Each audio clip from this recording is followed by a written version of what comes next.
Good morning, everybody.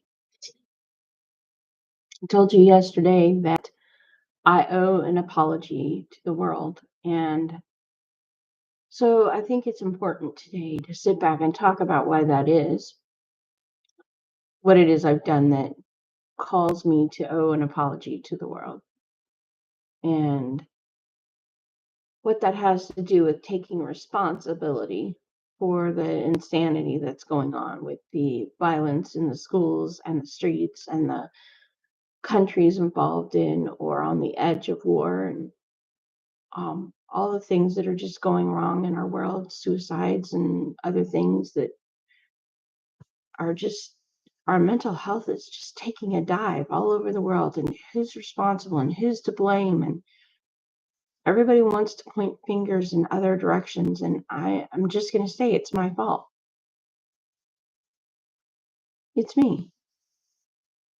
Yeah, it's kind of like, just like I told you a few days ago when I went on that marriage encounter retreat, and I wanted my husband to be the one to blame, and by the end of it I realized it was me. Problems in my marriage were me. Problems in our world right now, it's me. 14 years ago, in December actually, so literally 14 years ago, God told me He wanted me to share my story with the world. And instead of doing what He asked, I gave Him all the reasons that I couldn't. And over the years, I've given Him all the reasons that I couldn't. And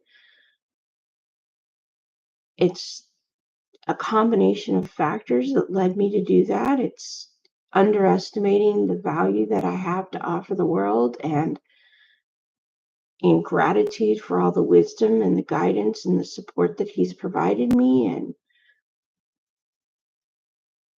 and not wanting my mother or my sisters to think poorly of me for doing it, because their stories are entwined with mine, and so what I share affects their lives whether I want it to or not.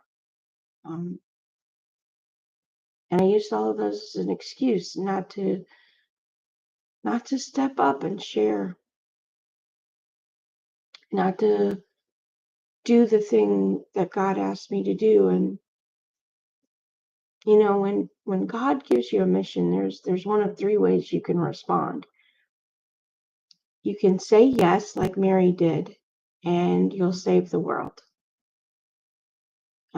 He'll give you all the guidance and support you need to accomplish the mission, and because you chose to say yes, the world gets saved. And maybe you lose some valuable things, and maybe your life doesn't go the way you planned at all, but in the end, the sacrifice you make saves the world. Or you can do what Abraham did, or not Abraham, but Moses rather. You can do what Moses did, and you can give God this kind of yes, but, and God will find somebody who will do what He asked you to do, but they're never going to be able to do it the way you would. See, the reason that God asked Moses, who had this horrible stutter, to step up and go speak to Pharaoh was because everybody at court knew Moses. He'd been raised among them. They all knew he had this terrible stutter.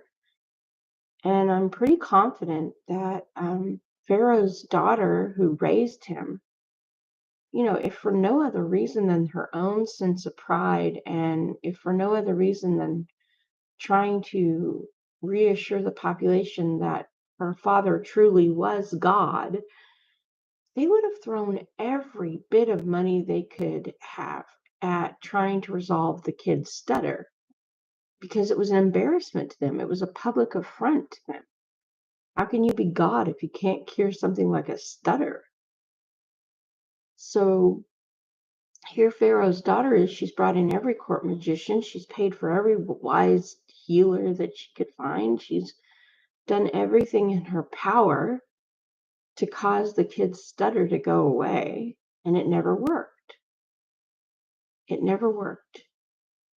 His whole life, he continued to have that stutter. So when God was asking him to go, what God knew is that if Moses stepped into that court to proclaim a message from God, and he wasn't stuttering, his speech was clear as day, that would have been the very first sign that something greater than Pharaoh was at work in him. Moses wasn't chosen for his strength, he was chosen for that weakness.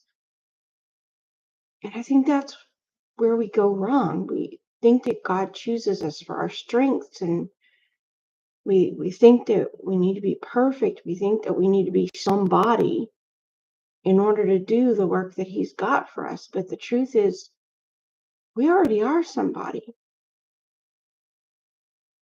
We become somebody by stepping up to do the thing he asked us to do, so that through our weakness, he can show people his power, his strength. I mentioned in another video that I'm a recovering narcissist, and I didn't have the first clue about what love was or what it meant to love. And God took me in the middle of that and on this incredible journey of pulling me out of that narcissism and teaching me step by step what it means to love, what it means to give of yourself wholeheartedly without any reservation at all, without any expectation that it's going to get you something in return. And he gave me that incredible gift of teaching me and teaching me the value of loving when it's not returned to you, when in fact the love that you share with other people gets rejected or pushed away or misunderstood and misinterpreted as hate. And yet, in spite of all that he had done for me, when he asked me to step up and share my story, instead of being grateful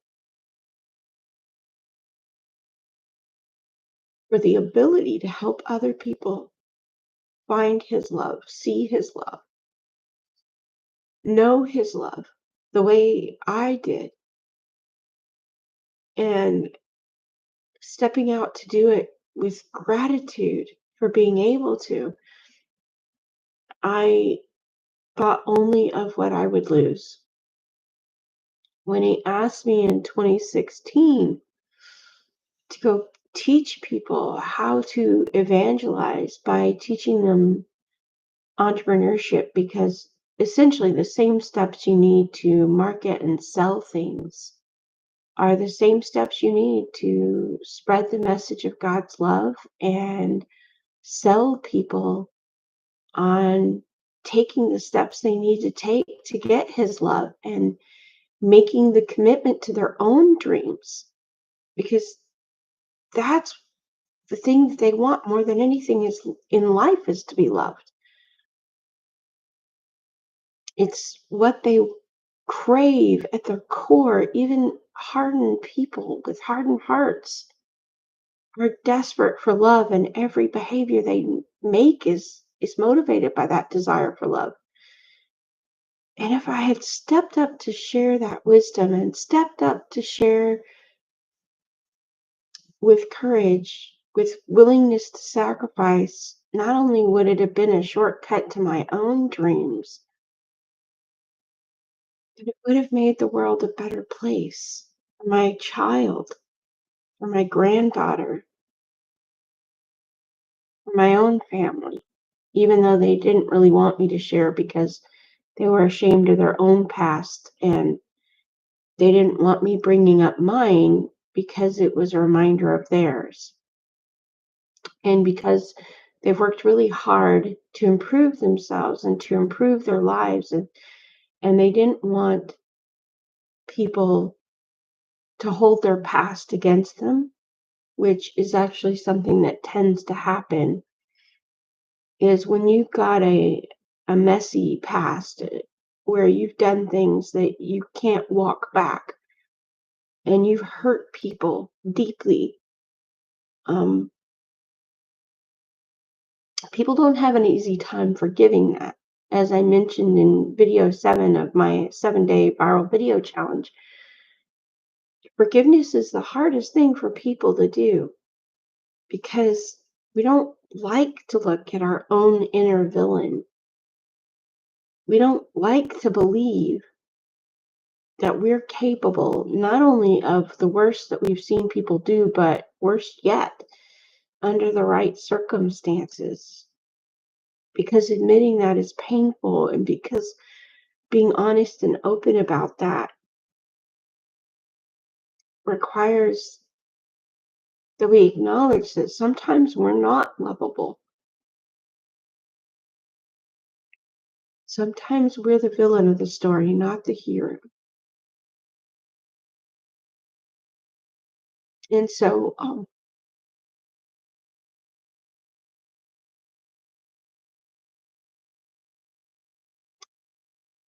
to every person who took their lives because they didn't know they were loved, because I didn't step up and share, I am sorry to them, and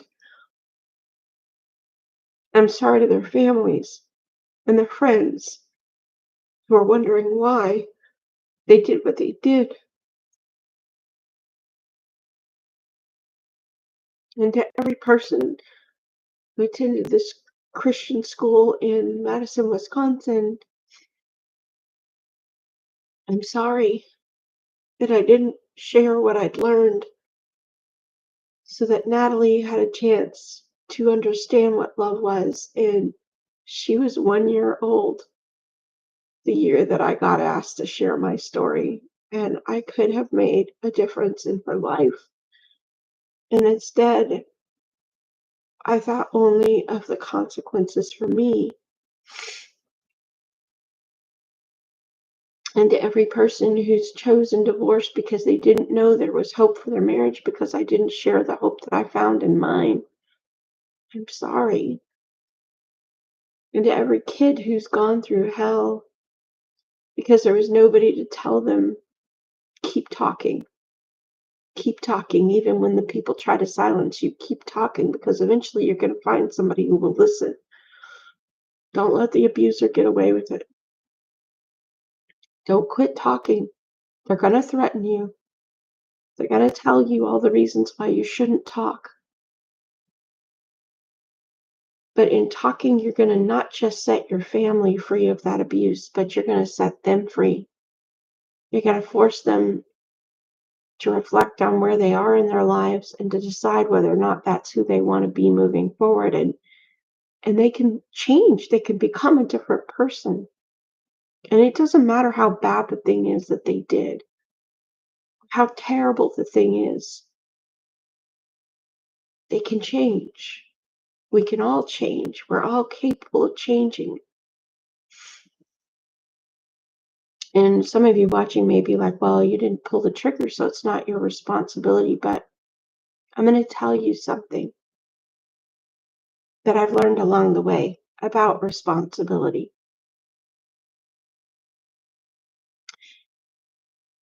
You may not be the person who started the trouble directly. You may not be the person who pulls the trigger or sets off the bomb or pushes the button. You may not be the person who literally caused the problem. But you need to take responsibility for it and ownership. See, you have 0% control over what other people do in this world. 0.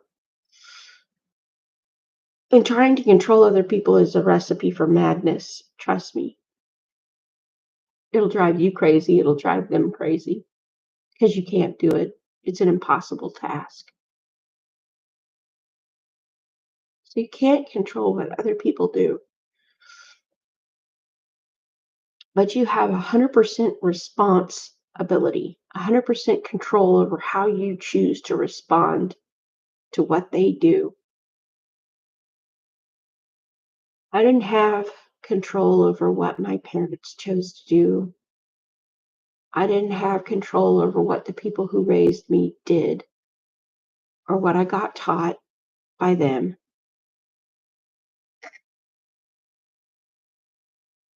I didn't have control over those things. But you always have 100% responsibility. You have 100% control over how you choose to respond to what happens in this world. And trust me when I tell you that how you respond matters.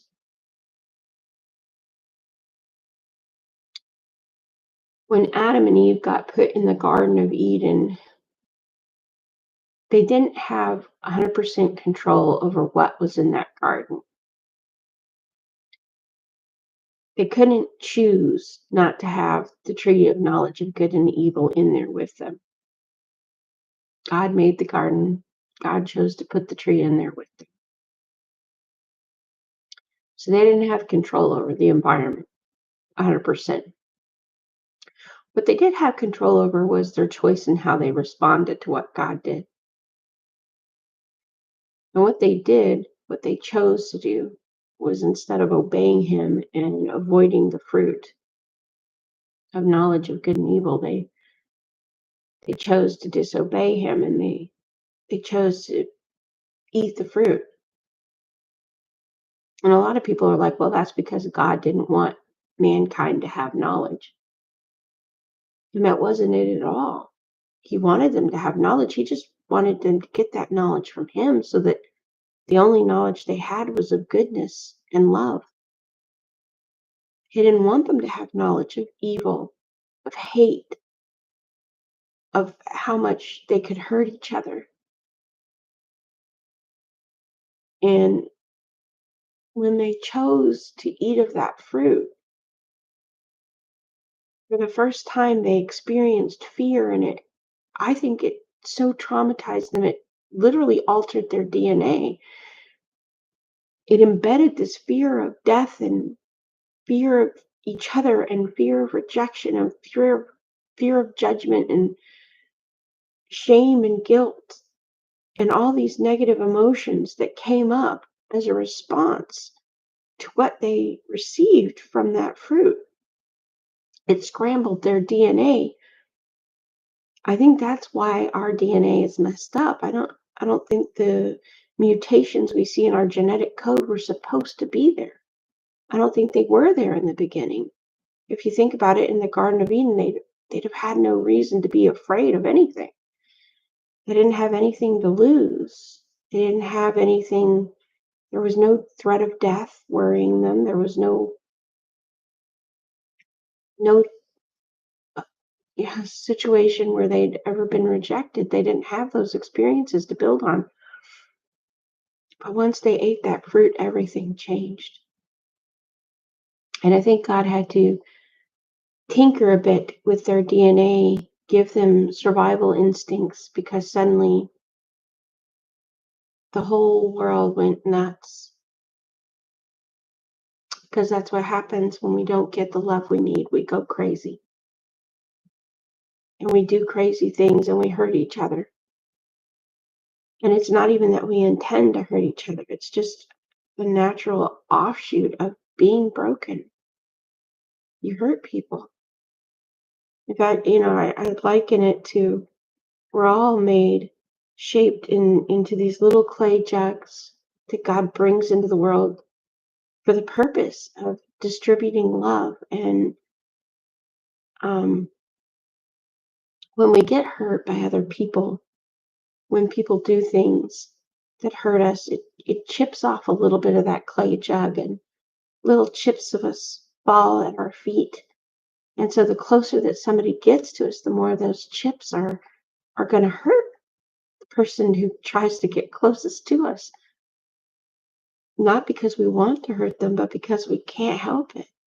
We can't do anything else but hurt them. And if you get hurt enough, well, it gets to the point where there's not really much left of that jug. It's just the shards at the feet. And so nobody can get close to you without being torn to ribbons. And that's one of the reasons why we need Jesus, because he's the only one who can break through, and he won't get cut. He won't get cut by those broken pieces of us. And he can miraculously gather up all those pieces, and he uses his blood to glue us back together again, stronger than we ever were, more beautiful than we ever were. That's what he did with me. Because by the time I got to be 23, I was a shattered, broken mess. And by the age of 26, I was definitely starting to harden my heart, and God broke through all of that mess and really helped get me back on the path to love, teaching me what love actually was, and breaking through all those places and spaces where I'd gotten lost and confused and wounded. So yeah, it's my fault. The world's a mess. Your life's a mess. There's war, there's division, and it's just a disaster going on in this world right now. A cascade of mental health illnesses, and it all comes back to me choosing to say no to what God asked me to do, which is share my story. And the thing of it is that when you recognize that you've messed it up, that you've done things you can't walk back, I can never get that time back. I can never go back in time and save those people that may have taken their lives because I didn't step up, or may have shot somebody else, or may have hurt somebody else because I didn't share what was in me, because I didn't step up to share the wisdom that I had. Well, I can't undo the past. There's nothing I can do about it except do what I'm doing now. And that is moving forward. I can choose to be a better person. I can choose to share my story and make sure that I have the impact that God wants me to have in this world. And I think that a lot of us tend to underestimate ourselves. We think that we don't matter and that what we do doesn't matter. And so therefore it doesn't really matter what we do. And the truth of the matter is that you were born to make a difference in this world. You are not here by accident. You do matter. What you do matters, and what you don't do matters. You are meant to save the world. You are meant to be a superhero. It's not just for Superman. You were meant to be a superhero. You have a story within you. You have a message within you that can, a life-saving, history-shaping, world-changing message that literally can save lives, can stop wars, can change people, can change lives, can shape the world and change history forever. That's what you were born to do. Please, please, don't do what I did. Don't sit on that. Don't hold back from that.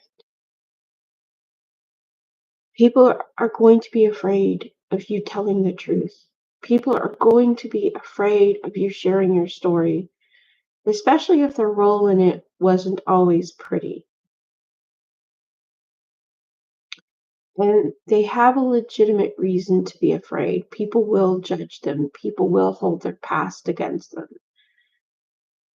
People will use that as an excuse to go after them because, well, it's easier to sit in judgment on someone else.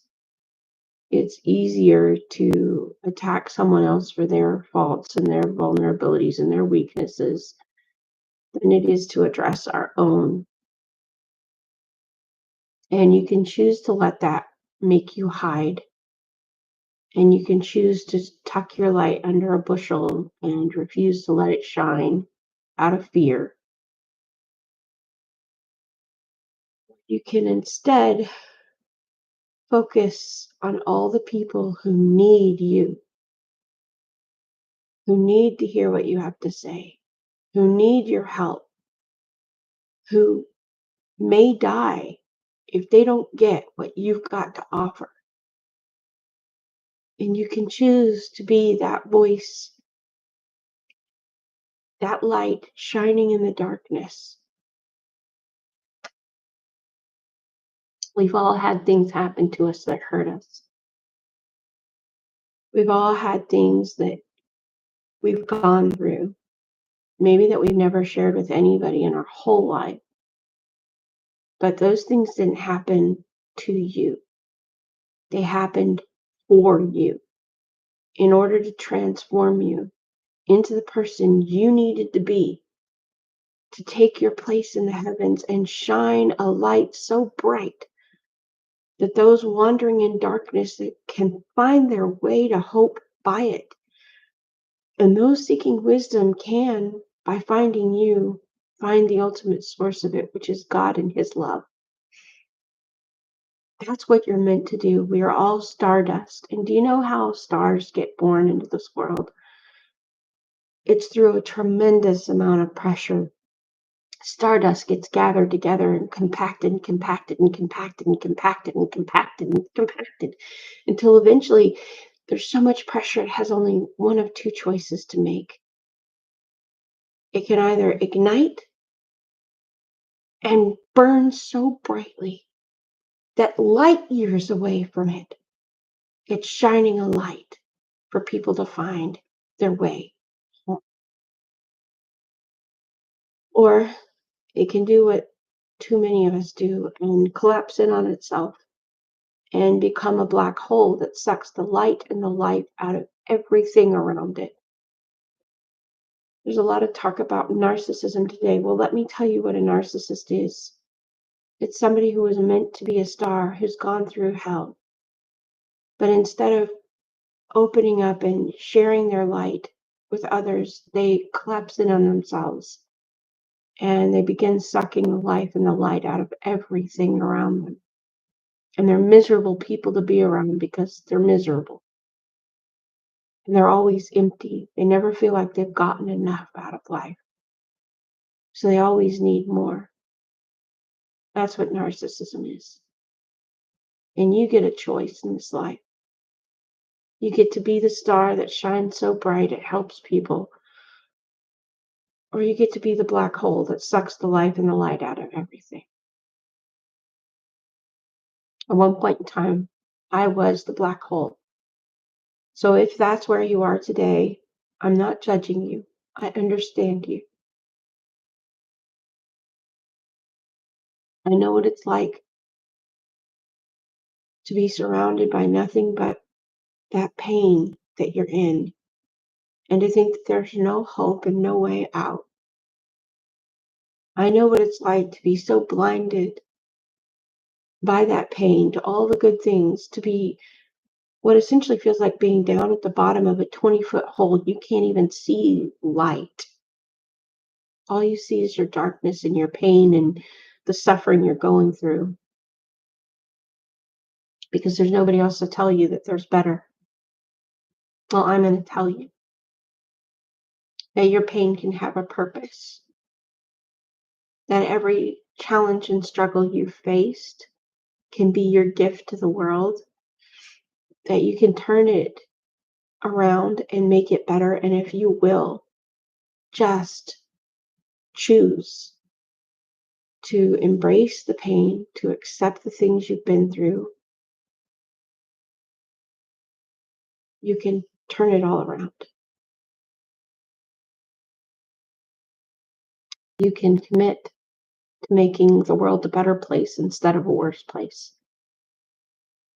Formulate some tactics on how exactly you're going to do that, and then set out to serve. Those acts acceptance, commitment, tactics, service. Those are what make the world a better place. Those are the things that give you the power to save the world with your story and the message it offers. And maybe you don't see right now how your story could possibly ever benefit anybody. And if you don't, it's okay that you don't. Sometimes it takes somebody outside of you helping you to see it. And if you need that help, reach out to me. I have a website. It's 40daywriter.com. You can go there.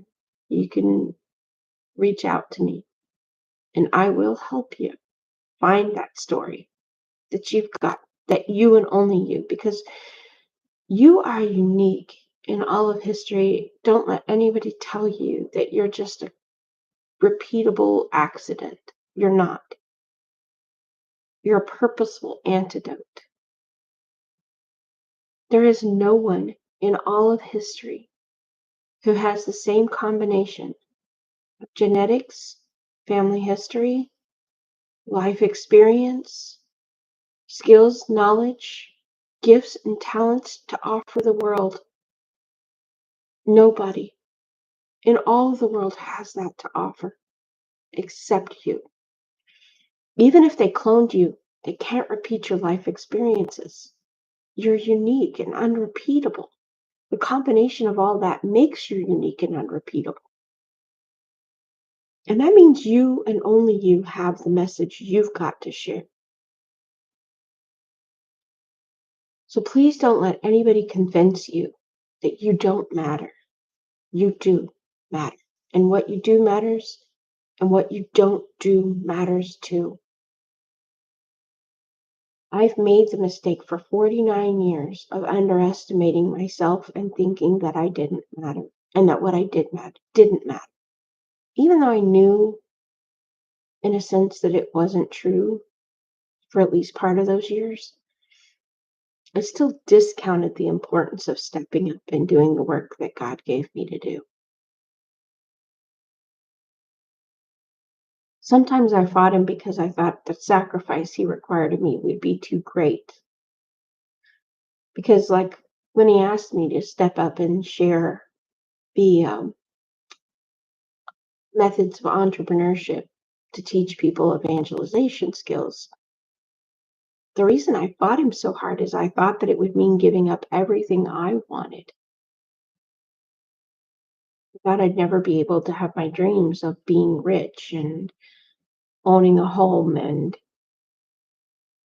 driving a nice car and being respected and esteemed by others. And what I couldn't see at the time, that I've learned since, is, first of all, everything he asks you to do is actually a shortcut to achieving your own dreams, visions, and goals. So if he asks you to take a left turn instead of a right turn, and you think, well, the right turn is where the street is, the reason he's asking you to take a left turn is that something is blocking the way you would normally go, and he knows that. And so he's trying to detour you, reroute you around that so you don't get caught in it and slowed down by it. What I didn't realize at the time that he asked me to do this is that you don't need money to make your dreams come true. The biggest lie you've ever been taught, and it's a lie that's got the whole world caught up in it, is that you need money to live.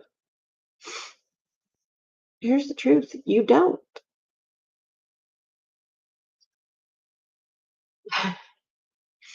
You don't need money to live. And there's not a single apple tree that's ever come into existence that had a coin slot in it. There's not a single piece of land that ever erupted onto the face of the planet that had a coin slot in it. Do you understand? We made money. Human beings made money. And we made it to protect our hearts from each other, from being taken advantage of. the thing is, we were using it to measure the amount of trust somebody else has earned that they can deliver a given result, and the amount of commitment the other person has to getting that result. And when we apply it that way, it's fine. It's an okay method. It's not the best, but it's okay. It's a step toward love. It does, however, create transactional relationships, which impede love. The transactional relationship says, I'm only going to give as much as I get in return from you. And if I don't get anything back from you, I'm not going to give. That's not love. Love gives without counting the cost. Love gives even when nobody shows up to receive, right? Even when nobody acknowledges that they've received.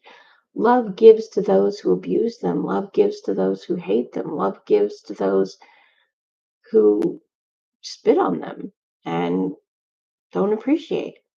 And thank God that He does, because none of us would be here if He didn't. But the point in all of this is that you don't need money to get what you want in life. What you need are connections. There are more than 8 billion people on this planet, and whatever it is you need or want or desire, I guarantee you that somebody out there has the resources or has the capability to help you acquire the resources to get what you need done, or to get what you want. If they know who you are, they know what you've got to offer, they know what it can do for them, you won't have to pay them money to get it. They'll gladly step up and give it to you because they understand the value that giving it to you is going to bring to them.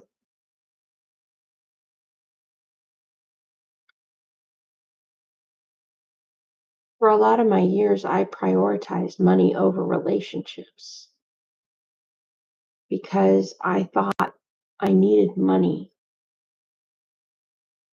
And I thought that if I had the money, people would love me and respect me and would want to be around me. Now, one of the greatest favors that God did for me is that in 2016, He put me in connection with a bunch of multimillionaires, and I began helping them write their stories. The sad thing is that almost to a one, every single story, it could have been the same story. They sacrificed their relationships to build these businesses to earn this money because they thought that if they got the money, that all of their insecurities would be solved and they would be living their dream life. And they got the money and they got the dream life, but instead of it making them happy, it amplified all their insecurities because now they worried, would anybody still love me? Would anybody in my life still be here if I didn't have the money? Because by the time they got to the point where they built all the money, people that were there in their life before the money had moved on. They developed lives of their own because people aren't toys that you can put on a shelf. You don't get to walk away from people and think they'll still be there when you decide to come back. And so they traded all this time that they could have invested in the people they loved, in building money, and it turned out to be an empty shell game. Their lives, they had the dream stuff, but they didn't feel like they were living in a dream. They felt like they were living in a nightmare, trapped doing things they didn't love doing, basically working to earn money to please people they couldn't stand and who couldn't stand them. And it wasn't a dream at all. It was a nightmare, but they didn't know how to break loose of the nightmare because they were afraid of who they'd be without the money. I don't want that for you. If you resent the people who have the money right now, I don't think you'd resent them if you knew what their lives look like behind closed doors. I don't think you'd want what they've got because you wouldn't want to do what it took to get there.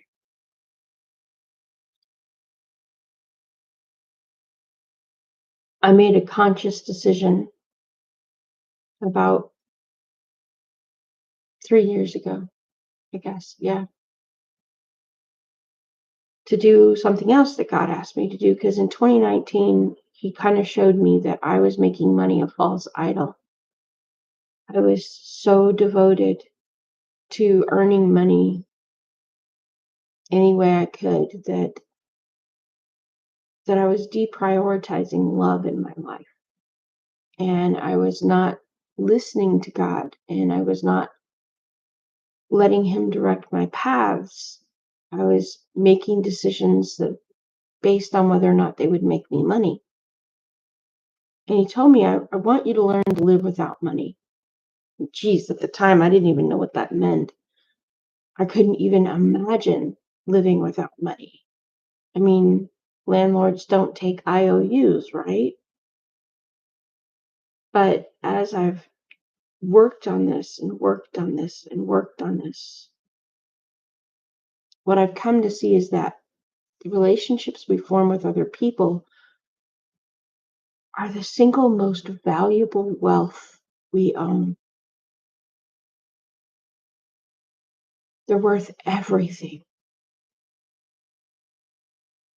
They're worth every moment of time we can invest in them. And I also started to see why society is the way it is.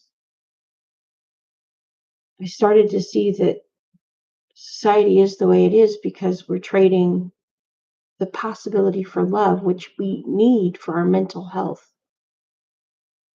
in order to gain the stuff that we think is going to give us significance. Because we want the stuff that'll give us status because we think if we have status, we'll gain significance that will matter to people. And we don't realize it's not the stuff. It's not the stuff that gives us status. And status doesn't give us significance. We gain significance through service to other people. It's how we begin to make our lives matter and to make the difference in the world that we were born to make. We step up to serve. And no, service isn't always appreciated. The people that we serve may ignore us. The people that we serve may not be thankful to us. The people that we serve may take it for granted, may not reward it, may not appreciate it, may not value it. Okay.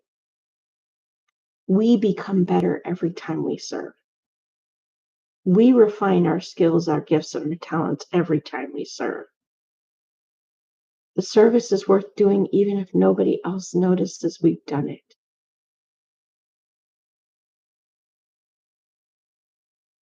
Even if nobody else ever says thank you, it's still worth stepping up to serve. I've talked quite a while, and I do want to say I'm sorry for not doing this sooner. I'm sorry for letting your life become such a mess because I didn't clean up my own and share my own. Sorry that I let my silence allow things to continue the way they were. I'm sorry for being a coward and hiding what could have been so beautiful for you. And like I said, I can't change or undo my past. I can't fix what I broke. but I can benefit you by choosing, which I am choosing, to begin moving forward. So that's what I'm doing. Thank you for watching, and hopefully you'll have found some benefit to this.